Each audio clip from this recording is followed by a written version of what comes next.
Welcome everyone to the Side Draft Podcast. So welcome to another Xfinity Series race review. Today we had a race from Kentucky, night race.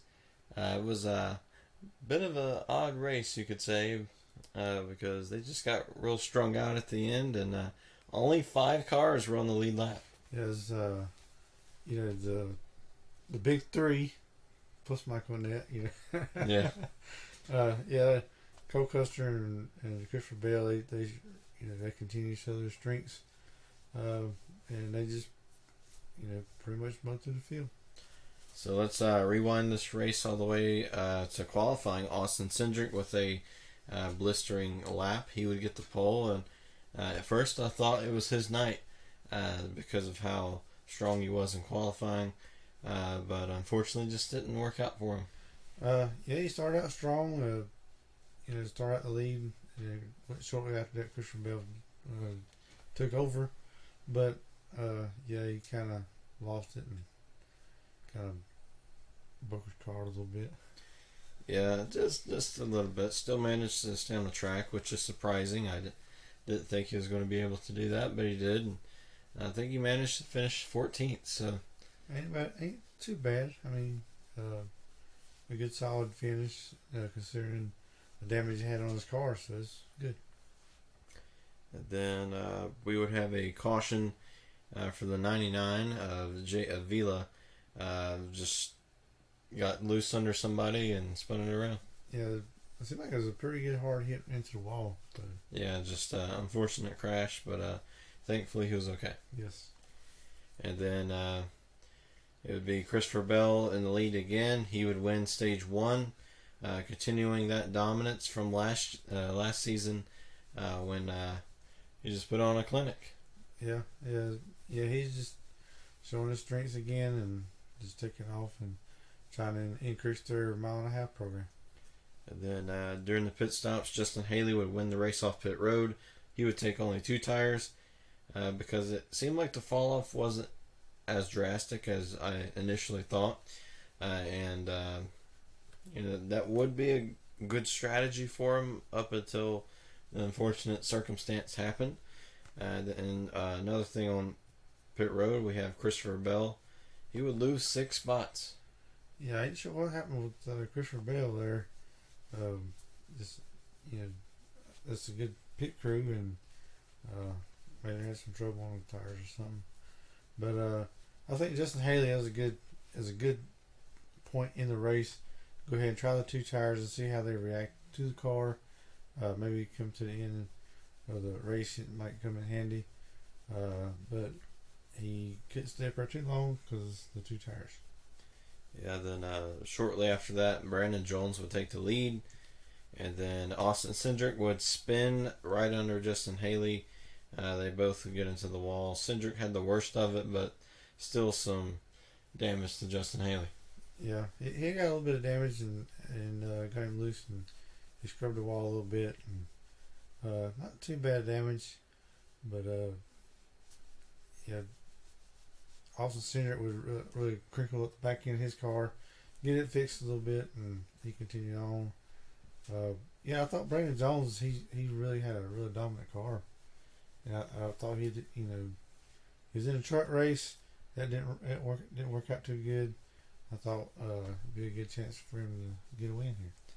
Yeah, and then Noah Gragson would take the lead on the restart. It seemed like Noah Gragson had a really good short run car, but unfortunately, Kentucky it was pretty much green as the walls. Yes, like you said when I was watching it. So it's got that green look just like the walls. Yeah, a bunch of long runs.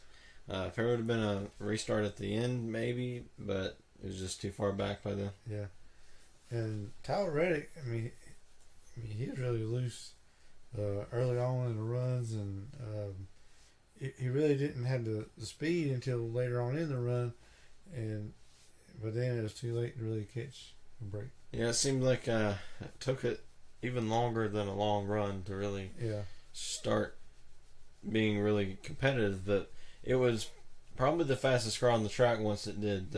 Yeah. So maybe just a little bit of an adjustment there. He would have been up there with the leaders towards the end. Yeah, it seemed like he had the long run car. Yeah. The long run times 5. Yeah. And then would have a caution for Bassett Jr. in the 90. Just had a blown tire, got loose, or it just snapped around. Yeah, it looked like he tried to get to pit road, try to get down the apron of the field on the track, and it just come apart, and he lost it and spun around and backed up on the track, so they had to touch a caution. And then by that time, Christopher Bell would be in the lead.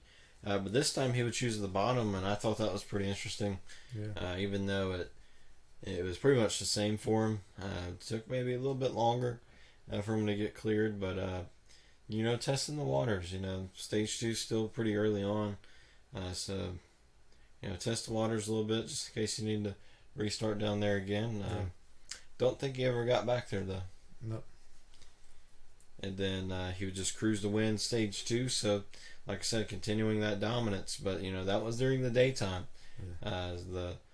As the track gets cooler and tighter towards the end, I believe Bell's car just wasn't as good as Cole Custer. Yeah, it looked like earlier on, like it was just Bell's race again. This way, he does a lot of times to dominate the whole race and wins, but. Like they get the right adjustments on Cole Custer's car, and he just took off. And then before we get into stage 3, we just want to give a shout out to Rob and the Canadian Sports Fan. So thank you for finding the Dale Jr. in the thumbnail for the Truck Series race. So thanks for playing along. Yep. And we got a Canadian watching our videos. Canadian. That's pretty cool. That's good. We got expanding on out. Yeah. So thank y'all for looking for Dale and enjoying the fun. So yeah, so in stage 3, Chase Briscoe would kind of do like Justin Haley did. I think he would stay out because he had a little bit of damage before, had to pit, and thought he was pretty okay. Which he may have actually taken 2 tires. Yeah, I think he did take 2 tires at that moment. We'll try it out, get the track position. And then Brandon Jones would take the lead. And then Brandon Jones would get passed by Brandon Jones because the engine had this weird issue with it. It just gave out. And it's something about when Brandon Jones gets the lead. He's leading the truck race. Grant Enfinger Rexon. Here he is leading racing Xfinity. I thought he really was the fastest car on the track. And all of a sudden he said there's smoke in there, and then he just kind of blew up. I mean, that's gotta be the worst feeling, because if this race would have played out and he would have been fine, it would have been a nice 3-way battle for the win. But unfortunately, that didn't happen. That'd probably be my luck. If I get up there, race for a lead, and it's kapooey, something go wrong. So in the truck race, a yellow truck took him out, and then he was driving a yellow car in the Xfinity race and took himself out. Yep. So stay away from the color yellow. I guess it doesn't really help when you're sponsored by Menards. So probably. But it was a good run, great showing, and running those truck races have really improved his skills lately. Yes. I believe he's going to, once he gets past all the bad luck, he's going to start winning some races. So his day would be done. It was a terminal engine failure, so that's gotta really bite. Yep. Finishing both races early ain't too good. Yeah, I think both. Either during stage 2 or just right after it. So just got to figure out how to last the entire way. And then I think he'll be a Xfinity Series winner or a Truck Series winner pretty soon. Yeah. And then Cole Custer just flipped the switch, and he would take the lead from Briscoe, and he would gap Christopher Bell, which was really surprising at the time. Yeah, probably surprised Bell too. He's like, where'd he come from? Impossible. How did he do this? Yeah. But I believe Bell's car was a little bit too tight, and he could never get it figured up enough to to make it fast, I wouldn't need to be fast. So Cole Custer will get up to like a 2-second lead, and then we'd have green flag pit stops. Then Nemechek would leave some equipment in the car, or on the car, I should say. The wedge, the wrench there, and that's something they can't do. I don't think it adds downforce or anything. So No. just an unfortunate penalty. Mm-hmm. You can't take stuff out of the pit box. Then Christopher Bell would catch Custer after the pit stops, but Custer would be able to drive away. Yeah, you can tell Bell, he was really trying hard to catch Custer. I mean, he really caught him, and the strategy worked out real good. I believe Custer was a little more conservative coming in that pit stop, but he was right on his bumper, and I believe lap cars really costed Bell from really catching. Yeah, and then during some more pit stops, Justin Allgaier and Riley Herbst had some issues during pit road, either speeding or commitment line violation. So Allgaier was having a great run. Yeah. Possibly the best run that he's had all season. The luck just isn't with him this season. No, I mean, he was battling for the top 5. Really had a great car, and yeah, on a green flag pit stop and you speed on pit road, that's pretty much going to end your day. Yeah, and then other than that, Cole Custer would just, pretty much cruise to a win. It was like a 40-lap stint to the end, and Cole Custer led every bit of it. Yeah, Bell didn't let him get too far away. I mean, he's within a couple seconds of him, but I believe they was just a class of the field. Reddick, he was way back there, like 10 seconds, 12 seconds back in third, so pretty dominating for the big 3. Yeah, then in the 4th position, you had Michael Annett, who was, gaining speed. He's probably the biggest surprise of this season, at least in my opinion, because, last season, top 10s would have been an accomplishment for that team, and this year, we're expecting him to be in the top 5 now. I don't know if that win just gave him a lot of confidence, but yeah, he is leading the way for junior motorsports. I know Algar's running good, but he can't get the finishes. Gregson's running good. He's getting a lot of top 10s, except for Daytona last week when I picked him. But but yeah, he's getting these top 10s, and Ryan Truex, he was in the 8. He was in the top 10 a lot tonight. But I believe Michael Annett seems like to be being a strong team right now. Yeah, kind of reminds you of Joe Logano last season. Just kind of creeping on up there, getting some speed. Just not racking up the playoff points right now, but eventually throughout the playoffs, there's going to be that 4th driver to go to Homestead. It's not just going to be the big 3. So if he can get to that fourth spot and then performs at Homestead, then championship's all his. Yeah. So that's all it really takes. But tonight was all to Cole Custer.